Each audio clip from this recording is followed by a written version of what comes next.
Alam mo yung tao na kahit binabastos na, kahit iniinsulto na, kahit pinepersonal na, hindi pa rin pumapatol, hindi nag-rant, hindi nakikipagbardagulan, hindi nagpapa-explain.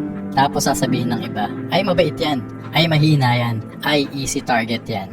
Pero hindi eh. Minsan kaya hindi sila pumapatol kasi matagal na nilang naiintindihan na hindi lahat ng laban worth it. Hindi lahat ng ingay kailangan ng sagot. Hindi lahat ng tao deserve ng energy mo. Kasi may mga taong alam ang value ng peace. At kapag alam mo ang value ng peace mo, nagiging mapili ka na kung saan mo gagamitin yung emotions mo. At ito yung delikado. Yung taong hindi pala patol, madalas may sobrang lalim na self-control. Yung tipong kaya nilang manahimik habang nasasaktan. Kasi mas importante sa kanila yung direction kaysa distraction. Pero huwag mong iisipin na wala silang limit. Kasi kapag napuno yan, hindi yan sisigaw, hindi yan magpapost, hindi yan magpapaliwanag. Uusog lang sila palayo. And that's it. Bigla mong mapapansin, hindi na sila nagre-reply, hindi na sila present, hindi na sila available.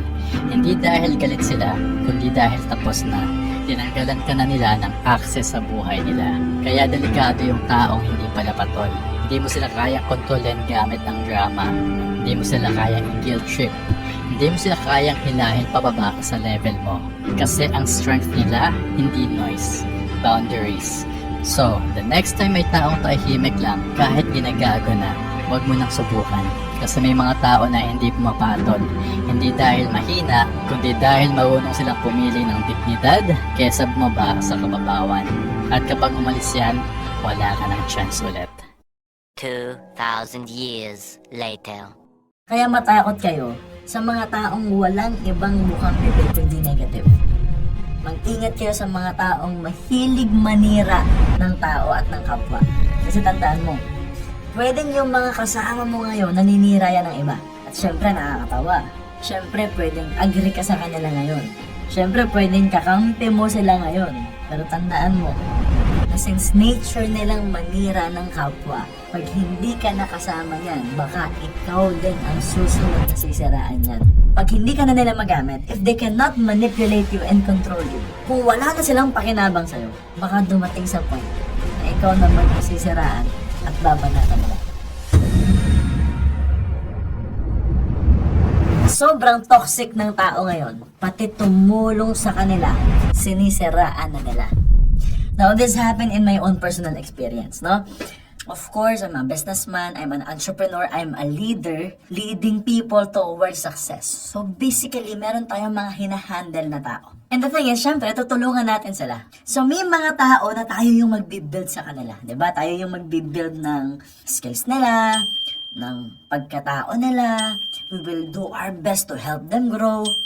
And may mga tao na even finances nila, ako yung nag-build, no? Tayo yung nag-build. So, may mga na-meet akong tao before na, syempre, maaawa tayo, iiyakan tayo, sasabihin nila, mentor, we need help, manganganak yung asawa ko, na-hospital yung nanay ko. Basically, meron naman talagang totoong sitwasyon. Ikaw naman, si mentor, si leader, si boss, pauutangin mo, tutulungan mo, kasi mahal mo yung tao. Kasi gusto mo silang tulungan. Because we want to help people. At the end of the day, kaya tayo nagpapayaman, at some point, we want to have the capacity to help people. So yung mga tinulungan ko, nakautang sa akin ng pera, nung bagsak na sila, nung wala na silang pambayad, since they are not willing to take accountability of their own mistakes, hindi sila willing magbayad ng utang, siniraan na lang nila ako. Gumawa ng kwento, ng stress, ng sobrang sagad, pero in reality, that's their way to exit. Para ikaw bilang negosyante, bilang leader, mapupuno ka na eh. Nakakaasar eh. Tapos sasabihin mo, bahala na kayo, hayaan mo na lang. Kaysa mas stress tayo, hayaan mo na lang. But in reality, nakalusot sila sa utang. May utang na nga sila, wala pa silang utang na loob. And of course, when they share their version of the story, biktima sila, kawawa sila, aping-api sila. But the reality is, most of these people who play the victim, sila talaga ang may problema. Sila talaga ang may kasalanan. But they cannot admit their own mistakes. That's the reality. Kaya matakot kayo sa mga taong walang ibang bukang bibig kundi negative. Mag-ingat kayo sa mga taong mahilig manira ng tao at ng kapwa. Kasi tandaan mo, pwedeng yung mga kasama mo ngayon naninira yan ng iba. At syempre nakakatawa. Syempre pwedeng agree ka sa kanila ngayon. Syempre pwedeng kakampi mo sila ngayon. Pero tandaan mo, na since nature nilang manira ng kapwa, pag hindi ka nakasama niyan, baka ikaw din ang susunod na sisiraan niyan. Pag hindi ka na nila magamit, if they cannot manipulate you and control you, kung wala na silang pakinabang sa'yo, baka dumating sa point na ikaw naman yung sisiraan at babanatan nila. Based on my own personal experiences, lahat ng kakilala ko na bilyonaryo, multi-millionaires, who are happy, who are fulfilled, who are confident with their skills and their lives, hindi sila naninira ng iba. Hindi sila nagsasalita ng negative sa iba. Pwedeng kina-call out nila yung mga wrong practices.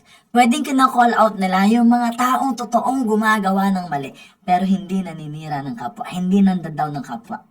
Actually, yung mga mayayaman, inaangat pa nga nila yung ibang tao eh. Ang goal nga nila, iangat yung circle nila. Iangat yung mga tao sa paligid nila. Tumulong sa mga tao sa paligid nila. Pero sa sobrang toxic ng tao ngayon, after mo silang tulungan, sisiraan ka pa nila. That's the reality. So you have to be careful.